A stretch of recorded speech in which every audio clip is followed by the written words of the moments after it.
Salut à tous, c'est Banque de la chaîne, bienvenue sur cette vidéo qui aujourd'hui va parler du cours de la MEMR séminaire que je suis donc avec les Malaisiens. Là, c'était Frank Puslik qui donnait cours, la tyrannie des émotions. Alors, moi j'aime beaucoup Puslik, donc pour ceux qui ne connaissent pas Puslik, il y a eu Bendler, Grinder, Puslik, d'accord? D'ailleurs, ça a été Bendler, Puslik, Grinder. Mais Bendler a viré Puslik qui était en général celui qui gérait les métagroupes, qui vivait avec, etc., etc., et qui, bon, pour des problèmes de femmes et d'ego, s'est fait virer par Bendler. C'est donc un des cofondateurs de la PNL, c'est un gars qui a fait une grande partie de sa carrière sur la Russie et l'Europe de l'Est. Donc c'est plutôt cool parce qu'il est pas mal à proximité de chez nous. Ça fait plusieurs fois que je tente d'aller le voir. Je pensais qu'il allait faire pendant le confinement ou l'année de confinement plus de online, mais bon, il l'a pas fait, dommage. Et donc là, il, il- il part sur la tyrannie des émotions. Alors, ça a été un peu long, dans le sens où, pour dire ce qu'il a à dire, il a répété 10 000 fois les mêmes choses. Alors, on sait très bien que les speakers de PNL, notamment les anciens, aiment bien tout ce principe de confusion, saturation, revenir sur des choses, cider des idées, donc mettre une graine dans leur discours. Ça faisait un peu long, en plus qu'il y a une traduction qui est pas simultanée. Il parle, le gars traduit, il revient, mais il y a des moments où tu te dis, mais il avance pas sur ce qu'il dit, et il se fait rire tout seul, donc il est vachement dans lui en train de s'écouter dans son histoire. Donc, l'idée de base, c'est de dire, les gens ont l'impression que ce qu'ils ressentent, c'est la vérité. C'est la vérité aussi bien pour eux que pour les gens. Et on le sait bien, les lectures de pensée, on en fait tous. On est persuadé qu'il est comme ça ou qu'il fait ceci parce que ceci et cela. Je le sens. Et après, vu qu'on aime avoir une forme de rationalisation, on va donner des éléments qui vont faire rentrer dans ma petite boîte, par mon biais de confirmation, toutes ces notions-là. Il parle du fait que peu de personnes donc observent et utilise, quand il parle d'observer, il l'a précisé ultérieurement, il a dit en gros qui exploite ses sens pour les PNListes, visuel, auditif, kinesthésique, dans le kinesthésique, olfactif, gustatif. Euh, donc personne ne prend en compte suffisamment ses sens, et donc on n'a pas des personnes qui fonctionnent avec du factuel, qui émettent ou transposent des, pardon, des informations factuelles. Donc conclusion, bah, ça donne un espèce de mismatch. Ok.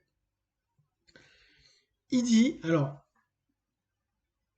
ce qui est toujours, souvenez-vous quand on parle de PNL, on parle de gars qui nous ont dit que ce qu'ils proposent est quelque chose d'empirique, c'est ce qu'ils ont observé.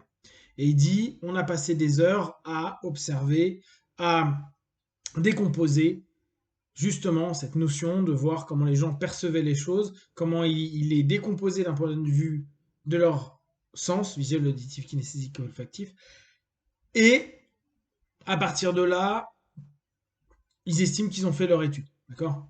Souvenez-vous une chose claire, la PNL n'est absolument pas scientifique. La PNL, c'est un système de terrain. D'accord? Qui a du bon et du moins bon.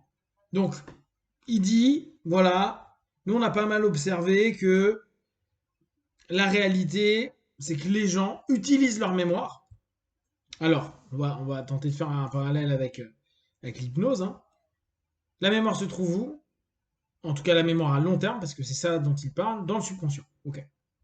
Et donc, quand il se passe quelque chose, on va chercher dans notre mémoire à long terme si on n'a pas des événements qui s'y rattachent, et à ces événements, bah, des conclusions. C'est pour ça que dans le subconscient, dans la vie hahnemannienne, on a émotion, valeurs, croyances, mémoire, tous nos patterns et l'économie d'énergie. Donc effectivement, il se passe quelque chose. Il se peut que je me remette en posture de récession. On peut aussi le voir par le filtre de l'analyse transactionnelle où on dit, à ce moment-là, bah, je me remets en posture d'enfant et j'ai une réaction, une attitude, un fonctionnement d'enfant. On peut le prendre pour plein de choses, hein. Théorie de l'attachement, je reviens sur un pattern ou un schéma. Et là aussi, on peut prendre la thérapie des schémas que je connais parce que bah, je l'ai utilisé et ça a fonctionné. En tout cas, ça m'a permis de vivre / survivre jusqu'à aujourd'hui. Donc ok, lui parle du postulat à dire que on ne vit pas le moment présent, on est des robots parce qu'on réexploite un ensemble de mémoire à long terme, de valeurs et de croyances qui sont obsolètes parce qu'on n'est pas dans l'instant, parce qu'on est en train de venir en interne. En gros, on rentre dans une transe quand il y a un événement dans le présent, plutôt que de vivre le présent pleinement et de ne pas se faire avoir par l'émotion qui est donc l'ensemble des conclusions et des valeurs et des croyances qu'on peut avoir autour de ça, qui peut être suscité par l'instant T qui est problématique. Ok, donc c'est ça pour lui la tyrannie des émotions. J'ai quelque chose que je vis dans le présent, mais qui en fait va me faire une récession ou une régression. Allez, hyper rarement des revivifications, qui fait que bah, je rentre dans ma transe et que je ne vois plus ce qui se passe et je suis simplement dans un ensemble d'éléments qui me fait fonctionner comme un modèle obsolète de moi-même, mais en fait qui est ce modèle qui drive ma vie. D'accord. En gros, on pourrait dire en hypnose comme un enfant de 7 piges. Ok. Donc ça, c'est la tyrannie pour lui des émotions. Donc, après, il prend une phase de transition et dit, ce qui est intéressant de se rendre compte, c'est que nous ne sommes pas simplement bah, cette réponse quasi automatisée, hein, qu'on appellera ancrage, donc réactivation d'un ancrage, c'est-à-dire d'un processus automatique par rapport à tel événement. Et donc automatiquement, bah, on est multiple, parce que on peut même dans une journée changer de masque, si on reprend notre notion plus jungienne, en gros avoir des comportements différents, avec des groupes différents, parfois même en parlant du même sujet. Ok, pas de souci. Et pour lui, la PNL et le travail qu'on peut faire sur nous, c'est d'ajuster nos émotions, en tout cas driver nos émotions pour ajuster nos comportements, pour décider du comportement qu'on va prendre, parce qu'on a cette capacité à être multiple, / et là je reprends plutôt ces mots, illimité, capable de tout. Dans ma sémantique, on est limité et on va avoir, on va dire, un panel de possibles qu'on est capable de mettre en place et de maîtriser et d'être en phase avec ça. Donc, en somme, si je maîtrise mon émotion, je ne vais pas rentrer dans le pattern, le schéma automatisé de mon subconscient qui me fait rentrer dans ma transe, qui me fait refonctionner comme un gamin de 7 ans. Et donc, c'est OK. Et il dit, bah, c'est facile pour se délivrer de ça. Je vous donne un petit élément, un petit exercice en 6 étapes. Pour avoir donc le comportement que tu décides, c'est-à-dire, si on reprend la version AT, la posture que tu souhaites, ou si on prend la version Enneagramme, la phase qui serait la plus OK pour toi.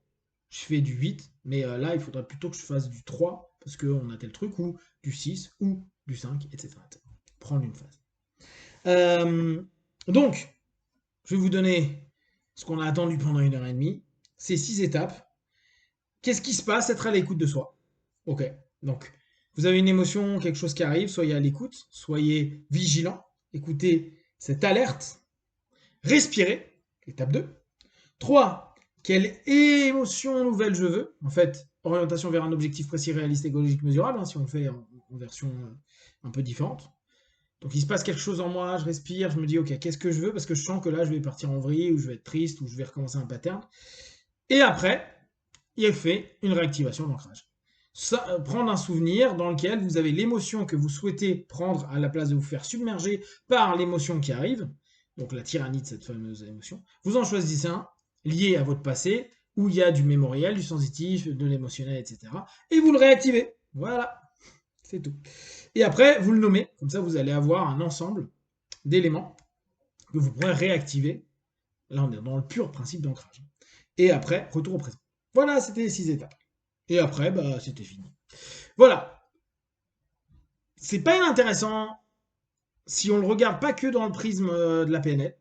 Mais bon, il y a pas mal de choses, je pense, à redire. En gros, activation, désactivation, l'ancrage. Voilà, si vous avez des questions, à partager sur Facebook, YouTube, je répondrai le plus rapidement possible, comme d'habitude, de tout ce que je propose de ce qui est bon et juste pour vous tester, observer, analyser et conclure. Be one!